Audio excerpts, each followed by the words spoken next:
In the year 1843, Anderson, the greatest fairy tale writer in the world, wrote a story about a nightingale with the remote China as its background.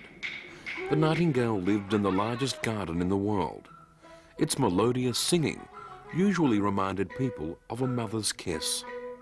It even moved the emperor to tears. But it was envied by some people and was later evicted from the country. Years later, beside the dying bed of the emperor, the beautiful singing was sung again. There it was, driving away the king of terrors with its song. It is said the nightingale is the most beautiful creature of all. And this story was adapted into a Peking opera by a German.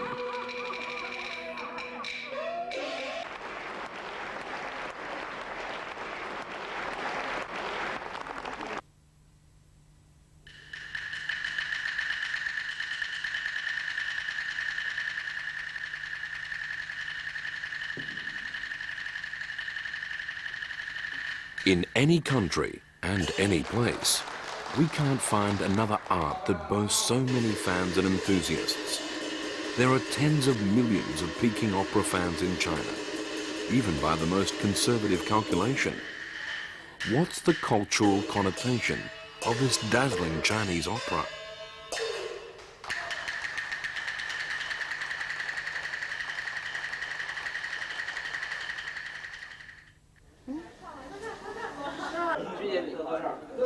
Facial makeup is a unique language in Peking opera. These brightly coloured, grotesquely patterned face paintings have rich historical backgrounds. It reflects the ethics, wisdom and philosophy of Chinese traditional culture and is used as an important way to indicate the role's character and morality. 是咱们中国戏曲当中最有特色的一种面部化妆的艺术。它是通过这种化妆呢，是来体现人的人物、性格、年龄、气质。尤其是经常看戏曲的，这人物只要一出来，他就知道这个人物是忠啊，是奸呐，是个好人，是个坏人呐，基本就能分出。There are some common practices in the facial makeup, such as the red for braveness and loyalty, black for uprightness, white for cunning and craftiness, blue for valor and power, yellow for insidiousness and cruelness, and green for stubbornness and stalwartness. The facial makeup patterns are usually based on folklores or literature, such as the main character in the famous novel, Xi Yu Zhe, or Pilgrim to the West. The Monkey King was naughty and witty, so its facial makeup is a monkey face with golden eyes and Buddhism beads on its forehead. And Guan Yu, the character in the novel, San Guo Yan Yi, or The Three Kingdoms, was described as red-faced, long, up-bended-eyed. Thus his stage image is always crimson-faced, and the legend has it that Bao Zheng, the quintessence of just judge in China, was once a god in the heaven, so there is a crescent on his forehead. And Li Kui, the character in Shui Hu, or By the Water Margin, was nicknamed Black Whirlwind, and this trait was represented by a spiral pattern on his facial makeup in dramas.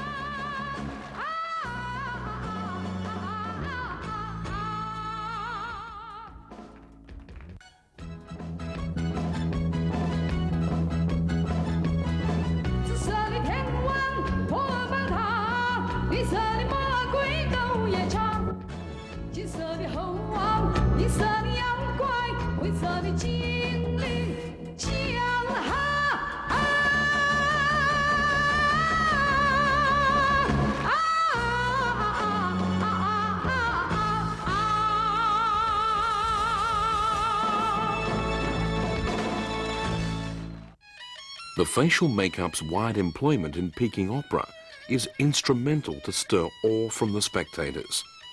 It stretches the distance between the daily life and the stage stories. Facial makeup is the pith of Chinese culture and plays an indispensable role in the Peking opera.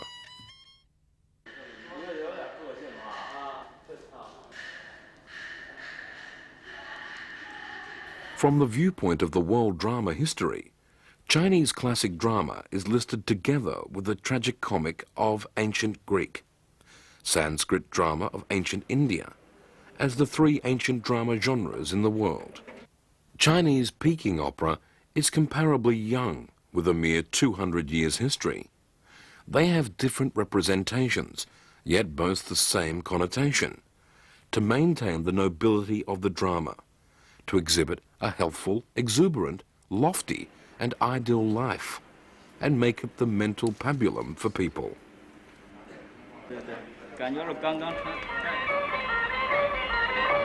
It's incredible that the Peking opera was originated from the local drama of Anhui in South China. It happened in the year 1790. Emperor Qianlong of Qing dynasty ordered several Anhui opera troupes to show for his 80 years birthday ceremony. These opera troupes arrived in Beijing and settled down there ever since. They took up the Beijing accent and integrated the popular drama there, such as the Hanxi drama, Kunchu opera, Jinqing opera, into their own and formed a new one, the Peking opera.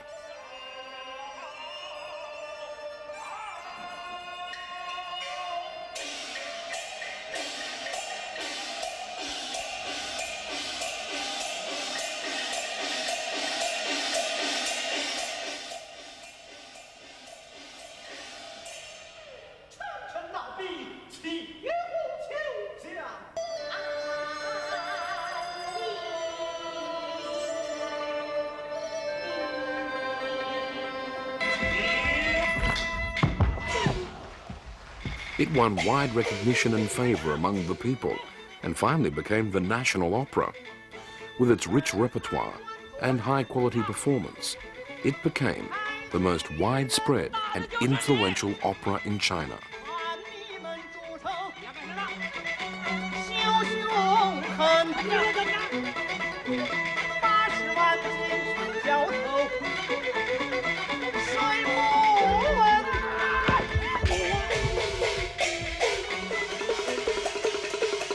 The Peking opera uses musical dialogues and orchestral actions to tell daily life. 4 methods are employed: singing, dialogue, acting, and martial acts.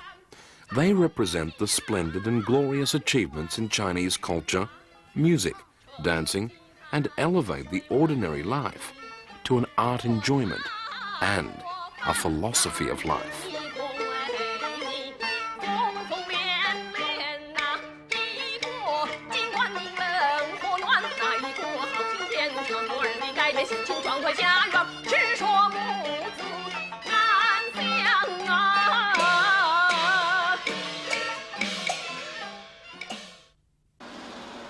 京剧的唱腔的形成也是综合艺术，它是综合了中州的徽汉等等等等的地方戏这个杂腔小调等等等等的这个来综合性昆曲包括昆曲这样综合形成的。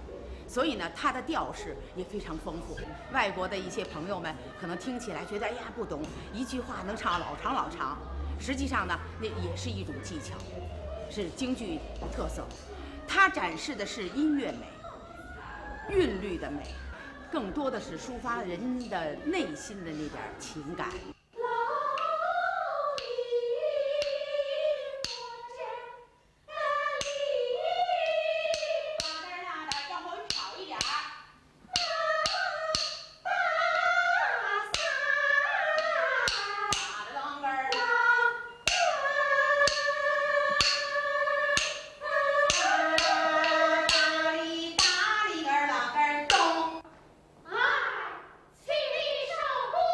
Nianbai, the spoken part of Peking opera, is a special language form.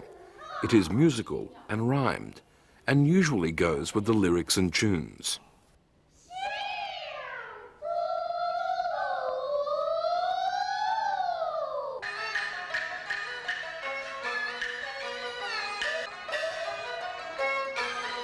Acting is to show the body movement in an orchestic way.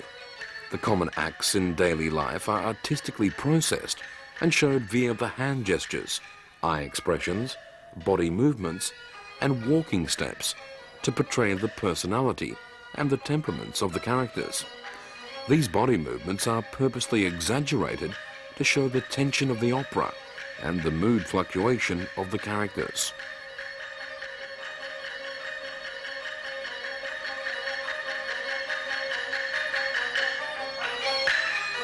《唱念做》我们说了3了，打呢，顾名思义呢，就说我也讲过，它是从武术吸引过来的，借鉴武术，实际上呢是把武蹈化、美化，也可以说是，这个在舞台上它是一种表演，它并不是一种冲突，它把它就打出艺术、打出美来了。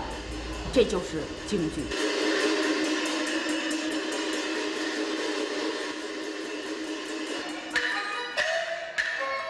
Life is exaggerated in Peking opera.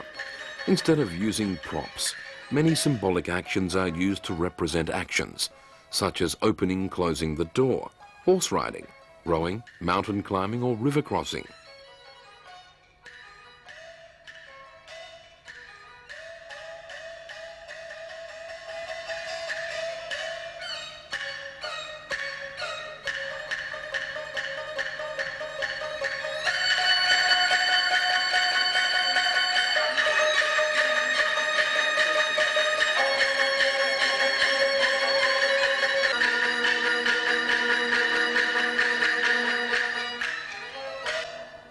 All characters would be dressed in performance robes and have facial makeup year-round.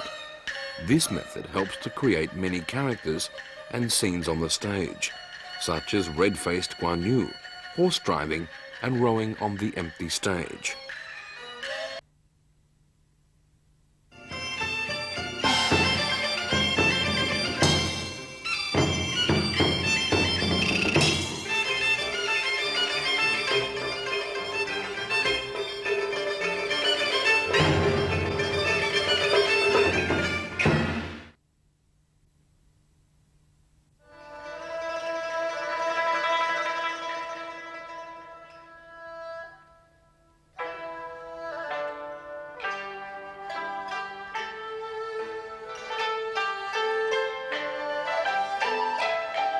The Peking Opera won the imperial family's favor since its inception.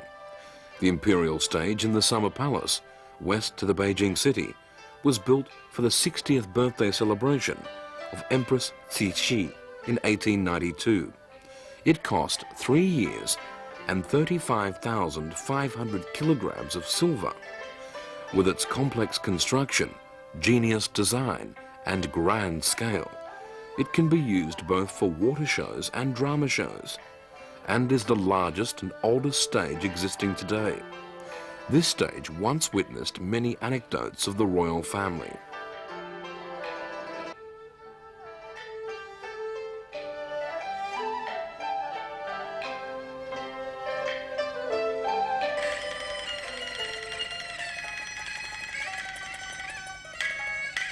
The imperial family members not only listened, sung the Peking opera, sometimes they even played guest actors on the stage. Scholar Zhu Desheng once recorded in his book, "What I Saw and Hear in 30 Years." Whenever the Empress Cixi was there to enjoy the opera, the emperor must dress up in the drama suit and step on the stage from the entrance to walk one circle in the actor's step as a gesture of respect for the Empress. The Crown Prince was an opera enthusiast too. He can pinpoint the instrument's band error on the spot. Sometimes he even went so far as to demonstrate clapper and huqin fiddle playing for them on the stage in person.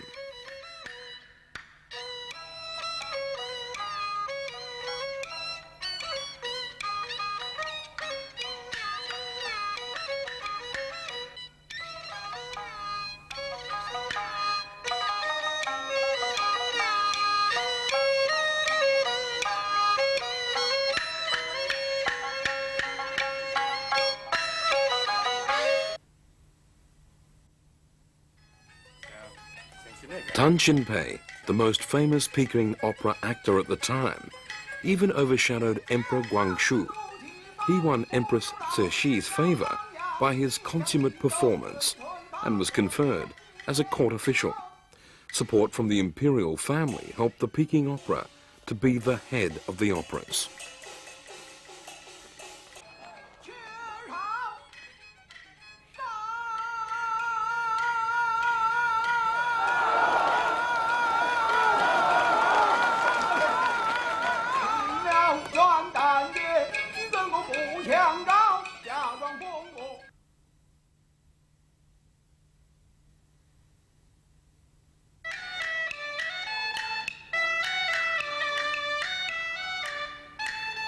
At the same time, the Peking opera also won a wide spread in the masses. This young opera prospered quickly. Tea houses with opera stages mushroomed in big cities such as Beijing, Shanghai, and Tianjin. They became the main places for the opera show. Later, it spread to the countryside with many opera troupes and grew popular among the peasants too. These operas exert a subtler influence on their daily life. Most of their morality, ethic and religion concept, history knowledge originated from the opera.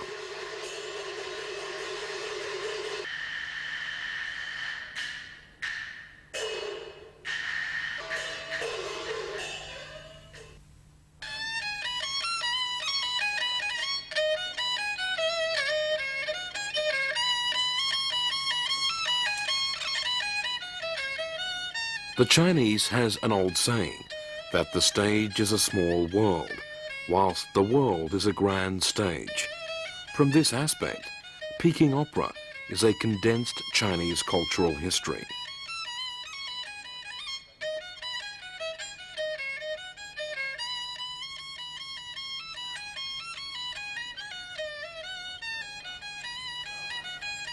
With the flourishing development of the Peking opera, it became more and more elegant and noble. The role division grew complicated and many performance styles sprung up. This is a blossoming garden whose beauty is too splendid to take in one time. The actors' persistent pursuing of the performance art and in-depth research finally created a batch of genius. Their popularity would never be next to the stars of today. Actors as Tan Xinpei, Wang Xiaolong, Yu Shuai, Mei Lanfang, Yang Xiaolu, Ma Lianning, and Zhao Xinfang are reputed as the art masters in China.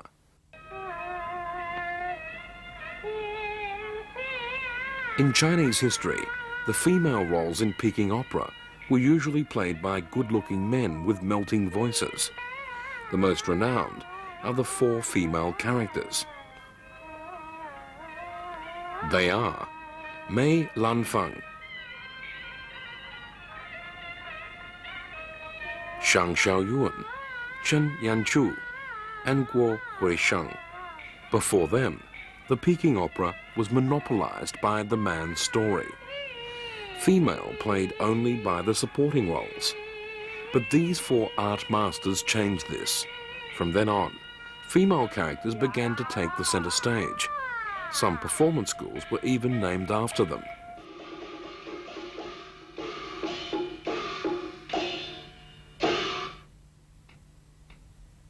These 4 actors had ingenious creativity.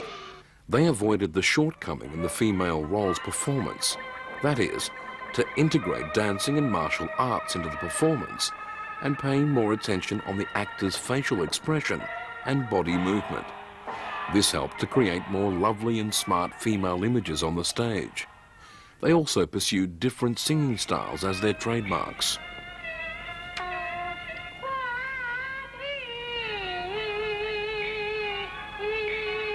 Gui Fei Zu Ju, or The Drunken Concubine, is the representative piece of Mei Lanfang. This drama tells the story of young Yu Huan, the favorite concubine of Emperor Tang Ming Huang. It happened in the 6th century. One day, they had set to drink in the flower pavilion to appreciate the moonlight. But the concubine waited and waited. The emperor didn't show up. The eunuch told her that the emperor had gone to the other concubine's palace instead. The concubine was so disappointed that she drank alone to disperse her unhappiness.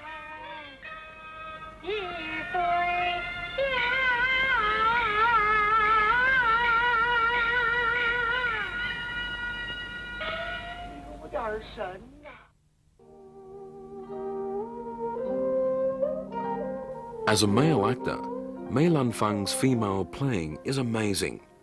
During the period from 1919 to 1935, he went abroad 4 times to perform in Japan, America, and Russia. His performance didn't put forward the modernization of Chinese traditional culture, but it levied such a deep impression on the top artists in the world that it initiated a renovation in the world theatre.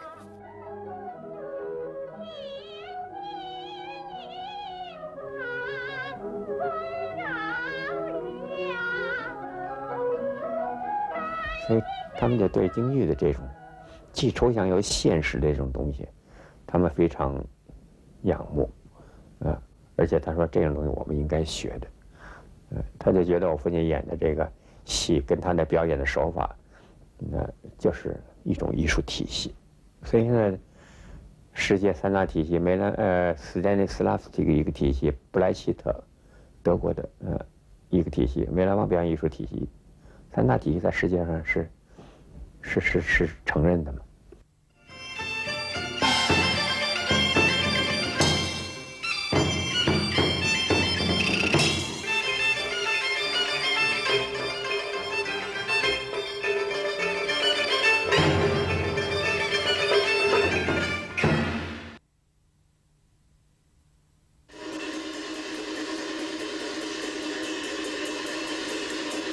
Chinese Peking opera is also unique in its martial arts.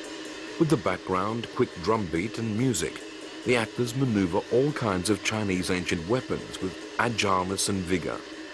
They jump, move, skip, turn, somersault, creating many awe-inspiring stunts on the stage. Ge Jiaotian was the lead in the martial arts performance in South China. He was reputed as the reincarnation of Wu Song, the famous hero who had killed the tiger barehandedly. Gao Jiaotian had created many martial skills himself, such as the lute playing scene in the opera Heaven and Earth Loop, the lute playing in the fight between 4 Buddha's warriors and the Monkey King, etc.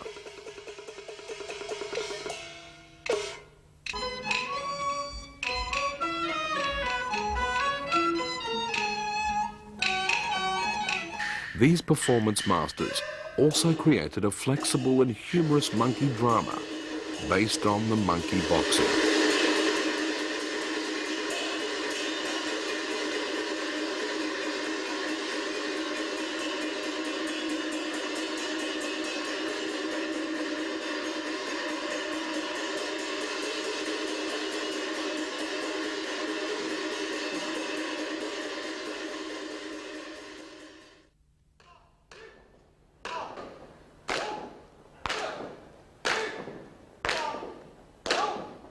The martial art in Peking opera is the dance form of Kung Fu.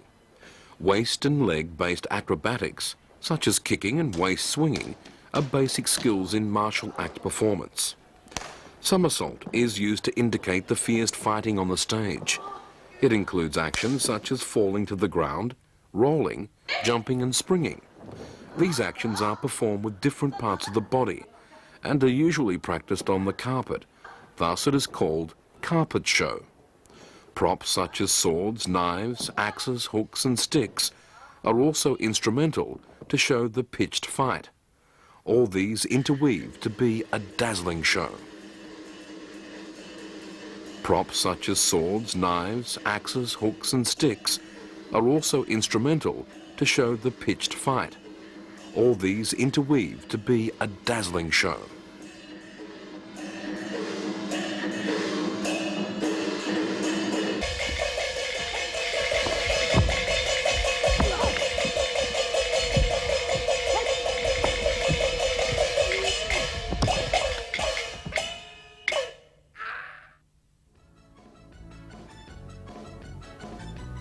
Stylized gestures are also widely employed to convey special meanings. Handkerchiefs can be used to set off the dramatic atmosphere.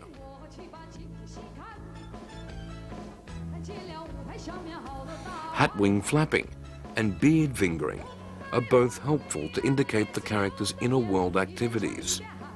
Hair swinging for grief, indignation, or the panic. Long sleeve waving for agitation, agony, and other moods. The two pheasant tail feathers on the helm can be vibrated to indicate the frivolousness and perkiness of the character. All these skills are combined to form the colossal performance system of Peking opera.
Peking opera's influence is palpable in the ballad, folklore, and pop song in Beijing.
This is another morning in Beijing.